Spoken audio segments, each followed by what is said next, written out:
বলছিলাম employee list কি আলাদা করা যাবে ওরকম করে? মনে হয় না ওইভাবে আলাদা করে কিছু করা যাবে। কি হয়েছে? আচ্ছা ম্যাম, এক্সেলে এমপ্লয়ি নেম আছে অনেকগুলো, তো আমি চাইছি তার পাশের সেলে, ঠিক আছে, কোনো ফর্মুলার মাধ্যমে মেল এবং ফিমেল নাম অনুযায়ী কি পরপর লিস্ট সাজানো যাবে? মানে তুমি বলতে চাইছো যে মেল আর ফিমেল কোনো ফর্মুলার মাধ্যমে কি আমি যে লিস্টে যে নামগুলো আছে তার হ্যাঁ। সেই অনুযায়ী কি আমি করতে পারবো কিনা হ্যাঁ। ফর্মুলার মাধ্যমে? হ্যাঁ, হ্যাঁ, আমরা হ্যাঁ, করতে পারবো, খুব সহজেই করতে পারবো। চলো দেখাচ্ছি। হ্যাঁ।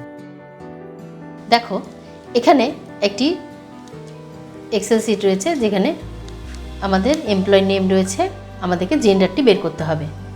তো তার জন্য একটা ছোট্ট ফর্মুলা রয়েছে, সেটা আমরা এখানে অ্যাপ্লাই করে এখানে মেল আর ফিমেলটা বের করব। তো প্রথমে আমরা এখানে দিব ইজ ইকুয়াল টু ইফ। এখানে ইফ কন্ডিশন বসবে, ইফ ফার্স্ট ব্র্যাকেট ওপেন, এখানে নেমে এখানে এই সেল আইডিতে যদি মিসেস থাকে বা মিস্টার থাকে তাহলে আমরা ইজ ইকুয়াল টু ডবল কোটেশনের মধ্যে লিখব মিস্টার, কমা দিয়ে দেব। যদি এখানে D3-তে মিস্টার থাকে তাহলে এখানে আমাদের মেল লেখা আসবে, আর যদি এই ফর্মুলাটা ট্রু না হয়, যদি ফলস হয়, তাহলে এখানে ফিমেল লেখা আসবে। ফর্মুলাটা বোঝা গেল?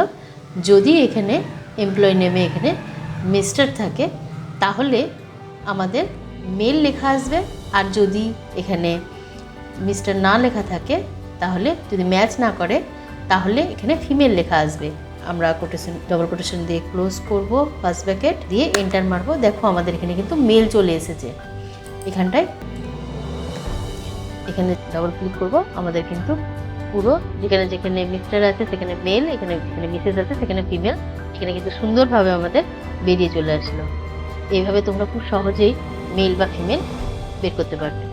আশা করি তোমরা বুঝতে পেরেছো। হ্যাঁ ম্যাম, হ্যাঁ ম্যাম, বুঝতে পেরেছি। করবে তাহলে। ওকে।